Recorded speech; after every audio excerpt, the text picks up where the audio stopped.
حضرت مولانا محمد یونس پالنپوری صاحب اپنے ایک بیان میں فرماتے ہیں، بلکہ ایک قیمتی وظیفہ ہدیہ کرتے ہیں جو انہوں نے اپنی کتاب بکھرے موتی کی جلد نمبر 3 میں تفصیلاً لکھا بھی ہے۔ حضرت فرماتے ہیں کہ یہ ہدیہ یعنی وظیفہ کسی حدیث میں تو نہیں ہے، لیکن سلف صالحین کا تجربہ رہا ہے۔ فرماتے ہیں کہ یہ وظیفہ ہر جمعرات کی رات سے لے کر جمعرات کے سورج غروب ہونے تک کر سکتے ہیں۔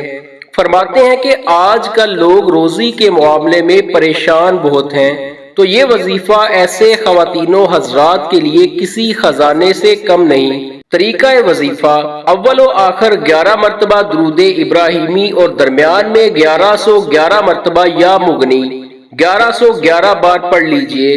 پھر دیکھیے اللہ کریم کیسے روزی کے دروازے کھولتے ہیں اور رزق میں برکت عطا فرماتے ہیں انشاءاللہ۔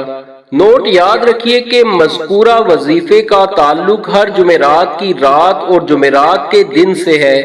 ویڈیو پسند آئے تو لائک کر دیجئے گا، چینل کو بھی سبسکرائب کر دیجئے گا۔ خدا حافظ۔